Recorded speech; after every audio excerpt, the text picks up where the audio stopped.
여러분 안녕하십니까?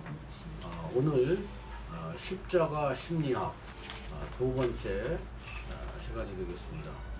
오늘 제목은 야곱에 관한 십자가 심리학을 적용해 보도록 하겠습니다. 십자가 심리학이라고 하는 것이 무엇이냐라고 하는 거 다시 간단하게 말씀드리면 인생의 모든 문제와 걱정, 근심거리를 해결하는 최종적인 해결책, 최종적 파이널 솔루션에 해당되는 것이 십자가다, 이렇게 말씀드릴 수가 있겠습니다. 십자가 심리학이 겨냥하는 목표로 하는 마지막 꼬린 지점, 그건 뭐냐면은 예수 안으로 들어가는 거예요. 예수 안으로. 믿음의 최종 꼬린 지점. 그건 뭐냐? In Jesus. 예수 안으로 들어가는 거란 말이에요. 그것이 바로 영생이고 참 하나님과 그가 보내신 자 예수 그리스도를 아는 것이다. 실제 아는 단계, 마지막 아는 단계, 최종 단계가 예수 안으로 들어가서 연합된 수준, 그것을 목적으로 하고 있고, 그렇게 되면 이 세상에서 어떠한 풍파가 있어도, 환경의 변화에 휘둘리지 않고 마음의 평안을 누릴 수가 있다라고 하는 겁니다. 예를 들면은 갈릴리 바다에서 제자들이 막 폭풍이 휘몰아쳤을 때 제자들은 예수님은 편안하게 잠을 자고 있는데 제자들은 불안해가지고 예수님을 이렇게 깨우는 그런 장면이 있습니다. 예수님과 같이 이 몸, 육체적으로는 예수님과 같이 있었지만 심리적으로 마음의 차원에서는 예수님과 함께 있지 못하였다는 것을 이야기에서 알 수 있습니다. 이때 예수님께서 뭐라고 그랬냐면은 이 믿음이 적은 자들아, 이렇게 얘기한 거죠. 믿음이 적은 자들아. 믿음이 있긴 있는데 믿음이 적다. 그건 뭐냐? 예수님과 함께, 예수님 안에, 예수님과 같은 마음의 수준에 도달하지 못했다, 이런 얘기를 말하고 있는 거예요. 그래서 이러한 예수님의 마음의 수준, 예수 안으로 들어가는 수준, 그것이 십자가 심리학의 목표에 해당됩니다. 그러면 그것을 이제 성경에 나와 있는 인물에게 이렇게 적용을 해가지고 지금 어떠한 과정, 어떠한 영적인 여행의 과정 속에 있느냐라고 하는 것을 점검을 할 수가 있고, 또 우리 각자에게도 그렇게 점검을 해 볼 수가 있다고 하는 겁니다. 예를 들면 이방인은 영적 여행 자체를 하지 않는 사람들이죠. 예수 안으로 들어가야 되겠다, 또 하나님 아버지께로 가야 되겠다, 이런 목표 자체가 없는 거예요. 이방인이죠. 그 다음에 이제 위선자는 표면적으로는 그런 목적을 다 갖고 있고 신앙생활을 하는데 실제 이면적으로는 이방인과 별 차이가 없는 사람들, 그런 사람들을 위선자라고 하는 것입니다.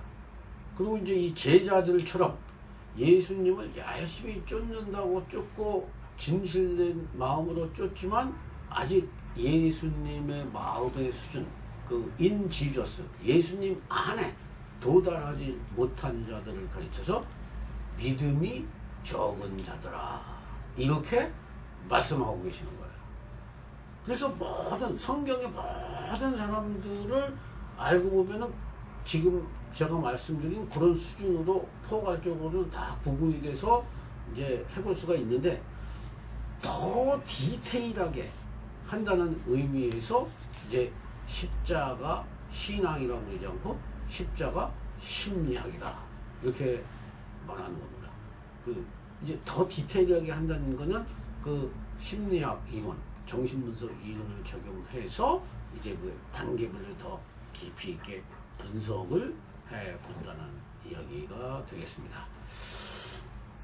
자, 그럼 야곱은 이제 지난 주에 첫 번째로 그 개괄적인 해봤지만, 오늘은 여기 그 칠판에 써 있는 대로 그 5가지 단계로 그 야곱의 인생이 어떻게 달라지느냐 하는 거 오늘은 말씀드리도록 하겠습니다.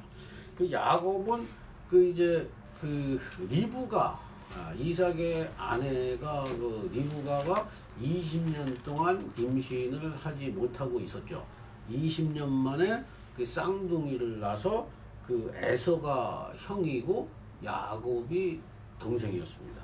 그런데 형 에서가 그 야곱에게 자기의 형의 장자권을 팥죽 한 그릇에 팔아버렸어요. 그 야곱이 샀죠, 그거를. 그리고 이제 에서를 대신해서 아버지에게 그 장자권의 축복을 이렇게 받았습니다. 근데 이제 그 축복을 받고 나서 겁이 나니까, 속인 것이 겁이 나니까 그 이제 도망을 가가지고 라반, 외삼촌 집 라반에서 14년 동안 자기가 사랑하는 라헬을 얻기 위해서 14년 동안 그 노예 생활 같은 그 일을 해주고, 거기서 이제 야밤 도주를 하죠. 근데 이제 결국 나중에 그 이스라엘의 12지파의 조상이 되었다. 이게 이제 간단하게 요약하면 야곱의 이야기입니다. 근데 이게 분석을 해보면은 그 야곱이 욕망의 그 아주 그 표본으로 우리가 파악할 수가 있습니다. 성경에 이삭도 나오고 야곱도 나오고 요셉도 나오고 그러지만은 그 야곱이야말로 우리 보통 사람들과 아주 흡사한 그 욕망의 그 과정을 거친 사람이다, 이렇게 볼 수가 있습니다. 그러니까 좀 고급스러운 말로 그 욕망의 주체와 과정을 가장 적용하기에 적합한 그 모델이 바로 야곱이다. 그래서 이 야곱이 이스라엘의 12부족의 조상이 된 것이 아니겠느냐, 이렇게 그 상상을 할 수가 있습니다. 그러니까 야곱을 잘 연구하면, 어떻게 보면 야곱을 잘 연구하면 성경 전체의 인물을 그 대표하는 그러한 그 인물 연구가 될 수 있겠구나, 이런 생각이 들었다고 하는 거예요. 그 첫 번째, 그 이상적 자아의 단계라고 하는 겁니다. 이상적 자아라는 건 뭐냐? 꿈을 꾸는 건데, 어떤 꿈을 꾸느냐? 어렸을 때 그 막연한 그 거울 이미지라고도 하는데, 그 야곱에게는 언제 이게 구체화된 것이 성경상으로는 나타나면 그 이삭이 그 야곱에게 그 축복을 한 그 내용이 나옵니다.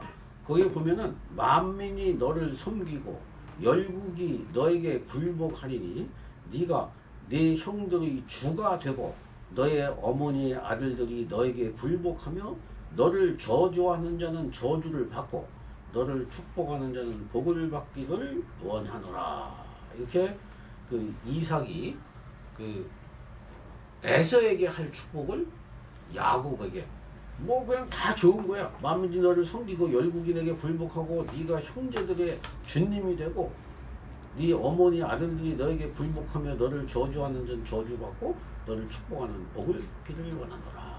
이것이 바로 야곱이 최초로 그 이상적 자기, 이상적 자아, 즉 하나도 주름이 없는 아주 그냥 반반한 그 완전한 모습, 반반한 모습이죠. 그 이상적 모습을 그 갖게 되었다는 거죠. 이상적 이미지. 그걸 가르쳐서 이상적 자라고 하는 겁니다. 근데 이 이상적 자는 그 예수 안으로 들어가는 그 예수 안, 진짜 예수 안에 들어간 그 모습과는 어떤 차이가 있느냐? 그 예수 실제 안으로 들어간 모습이 실제라고 하면은 이 이상적 몸은 상상적 모습이다. 이렇게 말씀드릴 수가 있습니다. 상상. 그래서 이 이상적 자아와 현실 자아가 차이가 나면은 어떻게 되느냐? 짜증이 나고 분노가 발생하는 거예요. 그래서 이 갭, 차이, 이상적 자아와 현실 자아의 그 갭을 줄이기 위해서 야곱은 술수와 어떠한 방법을 통해서라도 그 갭을 줄이려고 이제 그 인생의 그 욕망의 과정을 걷게 된다고 하는 겁니다. 그 첫 번째 모습은 아주 주름이 없고 그 완벽한 이상적인 모습이었다라고 하는 겁니다. 이건 현실하고는 좀 거리가 먼 거죠. 마치 그 영상에 비친 환상적인 그러한 모습이다. 이런 환상적인 모습은 되게 이제 어릴 때 우리가 그 과대 자기라고 그러죠. 과대 자기. 자기의 실제 모습보다는 크게 뻥튀기 해가지고 과대 자기. 뭐든지 할 수 있을 것 같고 그러한 그 자신만만한 자기. 이건 되게 이제 엄마들이 자기 자식들에게 특히 어렸을 때에 그러한 그 자기, 과대 자기감을 심어줍니다. 아주 그 자신감 넘치는 무엇인지 할 수 있는 이 세상에 그 누구보다도 그 떨어지지 않는 최고 그런 과대 자기 모습이 있어야만이 또 그 어린 시절을 잘 견딘다. 이렇게 말할 수가 있습니다. 엄마는 되게 이 과대 자기 쪽을 지지를 하는 거예요. 엄마는. 이제 아버지는 이 과대 그 자기라기보다는 그 이제 어떤 에너지를 공급하고 또 그 말하자면 그 과대 자기가 아니라 그 축이 아버지 축이 있고 어머니 축이 있는데 어머니 축은 그냥 뭐 오케이 우리 아들 최고야 뭐 이렇게 칭찬하고 지원하고 하는 쪽을 엄마가 주로 한다면 아버지의 역할은 이제 그 좀 더 그 현실적인 그런 차원으로 그 모델이 되는 모습, 현실적 모델의 모습을 그 보여주는 것이 이제 그 아버지의 역할이 아니겠느냐 이렇게 일반적으로는 볼 수가 있습니다. 어머니는 그냥 자신감을 불어넣고 그 자신만만 스스로 만족해하고 이렇게 하는 그 역할을 감당한다면 아버지는 그 현실 속에서 이제 그러한 자신감을 어떻게 실현시키느냐 하는 그 모델 나는 아빠와 같은 사람이 되고 싶다. 나는 엄마와 같은 사람이 되고 싶다. 이렇게 그 모델의 역할을 해주는 또 하나의 축이 있다는 거죠. 그 자기를 형성하는 데 있어서. 그래서 이제 다 그런 건 아니지만 되게 그 편모에게 잘하는 사람들이 그 어떤 과대 자기, 과대 망상에 해당할 정도로 이렇게 지지만 하다 보니까 현실감이 좀 떨어지고 약간 버릇이 없는 그러한 사람들이 좀 눈에 많이 보인다고 할 수가 있어요. 균형이, 이 축이, 인격의 축이 두 개가 있는데 그 아버지의 축, 어머니의 축이 한쪽으로 기울어진다는 거죠. 자, 두 번째 모습이 이제 그 자아이상이라고 하는 겁니다. 이 자아이상은 그러한 막연한 엄마의 품에서 있었던 그 이상적 자아의 모습이 이제 현실 속으로 들어와서 이제 그 달라진 모습을 이상적 자아가 자아 이상으로 달라지는 건데, 그 야곱에서는 그게 어디서 나타나냐면은 그 야곱이 그 단순한 그 장자의 축복이 환상이 아니라 실제 이루어져야 하기 때문에 그 집에서 도망쳐 나와서 외삼촌 그 라반의 집에 라반의 집에 가는 도중에 라반의 집으로 가는 도중에 그 꿈에 그 베델에서 꿈을 꿨죠.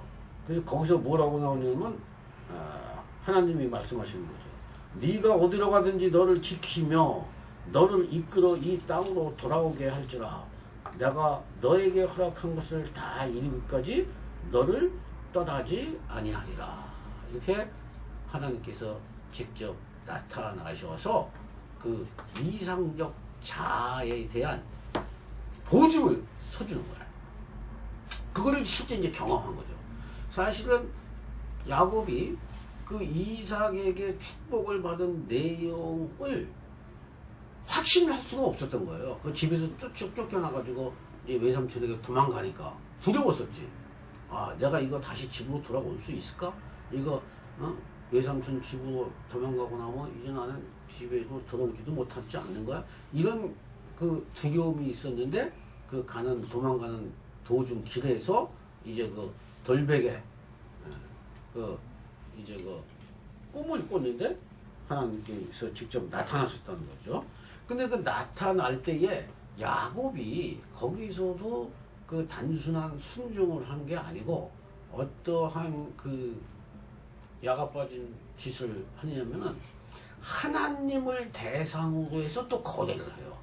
당신이 내가 무사히 이 고향으로 다시 돌아오게 해 주신다면은 내가 내 소유물의 10분의 1을 당신에게 드리겠다. 뭐 이런 그 거래 신앙을 하게 되는 겁니다. 그러니까 야곱은 그 집으로 금의 환영하는 자아 이상을 이제 그때 확립을 하고 그 자아 이상을 위해서 하나님까지도 이용하겠다라고 하는 그 마음이 드러나는 거예요. 그러니까 첫 번째 욕망은 이상적 자아였고 그것이 현실 속에서 이루어지는 과정 속에서 두 번째 모습은 자아 이상이라는 거죠. 두 가지 다 욕망이에요. 점점 더 이제 구체화되는 거죠. 자, 그다음에 세 번째 그 욕망의 모습은 욕망의 주체라고 하는 겁니다. 그러니까 그 자아 이상은 뭐예요? 이제 인생 성공해가지고 돈도 많이 벌고 가축도 많이 생기고 이제 결혼도 하고 그래가지고 내가 이제 도망가던 도망자의 신세에서 성공해가지고 집으로 돌아오겠다라고 하는 그 자아의 이상, 꿈, 그 비전을 이루기 위해서 실제적으로 무엇을 해야 되느냐? 그 실제적인 행동, 그것이 바로 욕망의 주체의 모습으로 나타나는데 그것이 라반의 집에서 14년 동안 아내 레아와 라헬을 얻고 많은 재산 증식도 이루었다고 하는 거예요. 그 다음에 그 인격적으로는 그 환도뼈가 부러지는 그러한 사건, 강한 집념, 그걸 통해서 하나님과도 겨루어 이겼다. 이긴 자라고 하는 그 이름이 바뀌는 거예요. 그런 사건까지, 이름까지도 그 획득해서 드디어 이제 명실상부한 그러한 그 자아 이상을 실제적으로 이루는 그러한 거의 그 단계까지 가게 되는데 이 욕망의 주체는 그 자이상과 현실적 자아와의 그 갭을 소유를 함으로써 메꾸려고 하는 거예요. 돈을 많이 번다? 가축을 많이 키워서 자기 소유물로 삼는다? 또 아내를 소유물로 삼는다?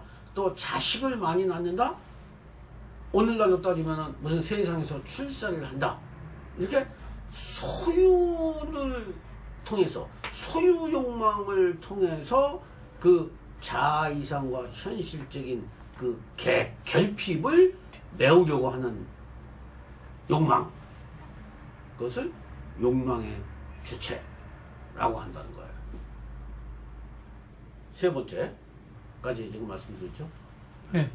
이상적 자아, 자아이상, 욕망의 주체. 그 다음에 이제 네 번째는 이행적 주체라고 하는 겁니다. 이행적 주체는 욕망의 주체로 인해서 딱 그 자아이상의 꿈에 딱 도달을 해야 되는데 이 욕망이 끝이 없어요. 끝이 없어. 사실은 이 무의식 속에서 이 욕망이 거의 다 자아이상, 꿈이 거의 달성되는 그 순간에 그 그림자가 드러나게 된다는 거예요. 그 결핍의 그림자, 성공의 그림자가 드러나는데 이 야곱에게 있어서는 그 세겜 사건, 디나, 그 누나 그 사건, 그 아시죠?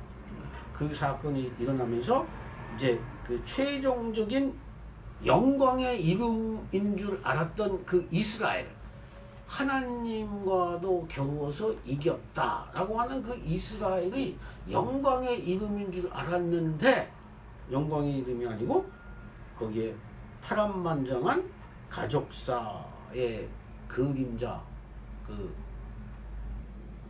고통과 아픔을 다시 겪으면서 그 혼돈과 공허와 암흑의 그림자와 다시 싸우는 그러한 욕망의 흐름이 다시 반복된다고 하는 거예요. 그것을 이행적 주체라고 그래요. 이행이라는 말은 자리를 옮겨 다닌다는 거예요. 자리를 옮겨 다녀. 돈만 벌면 될 줄 알았는데 이거 보니까 자식 때문에 골이 아파. 이걸 자식 문제 해결되면 끝인 줄 알았는데 이거 이제 몸이 아프네. 이렇게 이제 자꾸 나이가 먹으면서 예상치 않았던 문제가 생기면서 그 욕망의 그 대상이 달라진다고 하는 거예요. 그게 이행, 옮겨진다는 거죠. 여기서 이제 사람들이 그 욕망의 그 소유욕에 있어서 성공을 하지 못하는 사람들이 흔히 빠지는 문제가 뭐냐면 중독의 그 행동에 빠진다고 하는 거예요. 이 이행 그 주체에서, 이행적 주체에서 잘못된, 왜곡된 행동을 하게 되면은 그게 이제 중독에 그 빠지게 돼요. 종교 중독이라든가, 알코올 중독이라든가, 관계 중독이라든가, 그 자꾸 그 욕망을 추구해야 되는데 더 이상 추구할 것이 발견되지 않고 인생의 재미는 없고 이럴 때 사람들이 중독에 빠지게 된다고 하는 거예요. 중독에. 계속 그 예를 들면 그 영화에서 제가 그 본 거에 의하면 그 어떤 엄마인데 그 엄마가 자기 딸하고의 그 관계가 굉장히 안 좋아요. 근데 이 엄마는 항상 잘못을 밥그릇을 던지면서 이년아 나가 죽어. 내가 너를 어떻게 키웠는데 이렇게 하면서 한편으로는 또 이 묵주를 계속 돌리면서 그 또 자기의 마음을 달래. 근데 그 마음을 달래는 그런 행위, 종교적인 행위가 한 번으로 두 번으로 끝내야 되는데 그것이 계속 악행과 이 종교 행위가 반복되는 생활. 그러면서 그 자기 딸과 결국 인격적으로 만나지 못하는 그러한 관계로 끝난다고 하는 그 영화가 있습니다. 지금 영화가 제목이 지금 생각이 갑자기 나지는 않는데, 그런 것처럼 우리 인생이 이 이행적 관계에서 다음 단계로 넘어가지 못할 때 딜레마에 빠지게 된다고 하는 거예요. 이제 끝으로 전복적 주체라고 말합니다. 이 전복적 주체는 이제 야곱이 완전히 그 알거지가 됐습니다. 쉽게 얘기해서 가나안의 기근이 와가지고 거기서 완전히 알거지가 되고 이제 자기의 고집으로 살 수 있는 만큼 그 에너지 자체가 고갈이 됐어요. 나이도 100살이 넘었고, 이 요셉은 어디 있는지 자기가 가장 사랑하는 요셉은 어디로 도망가 버렸고, 자식들은 자기 말을 듣지 않는 것 같고, 그래서 곡식이 다 떨어졌고, 이제 그런 상황에서 이제 알거지가 됐을 때 그 애굽 땅, 곡식을 얻기 위해서 애굽 땅으로 어쩔 수 없이 이주를 하는 그러한 상황에 놓이게 되었을 때 이 야곱이 마침내 자기의 고집을 내려놔요. 스스로 내려놓는다기보다는 꺾이는 거지, 말하자면 타자에 의해서, 그 상황적 요소에 의해서 꺾여요. 그 꺾이는 모습이 이제 그 베냐민, 그 형제들이 그 사랑하는 자식이 요셉과 베냐민이었는데, 그 형제들이 와서 그 베냐민을 데려가야 된다고 그러니까 야곱이 이 베냐민을 내줄 수도 없고, 요셉이 살아 있다고 그러지만 그 자식들이 하는 말을 믿을 수도 없고, 그런데 또 베냐민이 가지 않으면 곡식을 얻을 방법이 없기 때문에 할 수 없이 그때 하나님한테 자기 신앙을 고백하게 되는 겁니다. 내가 이 베냐민까지도 이루면 이루리로다. 전능하신 하나님께 이제 무릎을 꿇는, 마음으로 무릎을 꿇는 거죠. 그러한 그 이제 상황 속에 떨어지게 되는 거죠. 이것을 바로 전복적 주체라고 하는 거예요. 이 전복적 주체가 바로 신약적으로 봤을 때는 십자가 예수 안으로 그 마음을 향하게 되고, 그 마음의 에너지가 예수 안에 들어오게 되는 거예요. 비로소 인간의 완고한 자기 자아의 주체성이 꺾이고 하나님의 섭리와 하나님의 처분에 모든 것을 맡기고 안식하는 단계로 들어가는 거예요. 십자가는 내가 죽고 하나님 안에서 안식을 하는 자리예요. 그게 바로 전복적 주체다, 이렇게 말하고 있는 겁니다. 그때 이후로 야곱이 17년 동안 130세부터 147세 죽을 때까지 17년 동안은 마음의 평안을 누리고 살았다, 이렇게 볼 수가 있습니다. 야곱이 집을 떠나서 장자권을 빼앗아 가지고 집을 떠나서 130세 때가 될 때까지는 험악한 세월을 살았다, 이렇게 스스로가 말을 해요. 그 험악한 세월을 살았다, 그리고 전복적 주체가 돼서 비로소 17년 동안 노년에 조금 편하게 살다가 세상을 뜨게 됐다. 이게 이제 야곱의 이야기입니다. 우리 보통 사람의 삶도 거의 다 이러한 과정을 똑같이 겪진 않지만 비슷하게 겪는다, 이렇게 말할 수가 있습니다. 이제 이 전복적 주체라고 하는 것은 다른 말로 죽음 충동이 일어나야 되는 거야. 죽음 충동. 이 죽음 충동이란 뭐냐? 자기의 내 뜻대로, 내 고집대로 하면 된다, 할 수 있다, 이런 태도. 나는 하나님이 필요 없다. 내가 하나님이다. 스스로 하나님이 되려고 하는 거. 쉽게 얘기하면 기독교적으로 얘기하면 예수 밖에서 하나님처럼 안정과 평안과 복락을 추구하는 태도.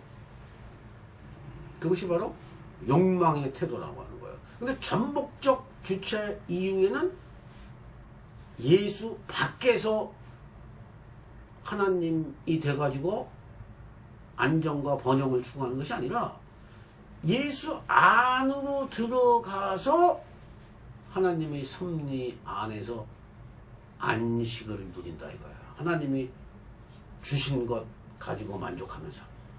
그것이 전복적 주체라고 하는 겁니다. 이제 결론을 맺겠는데, 그 십자가는 참 인간의 길, 욕망의 주체화가 성취되는 자리라고 말할 수가 있습니다.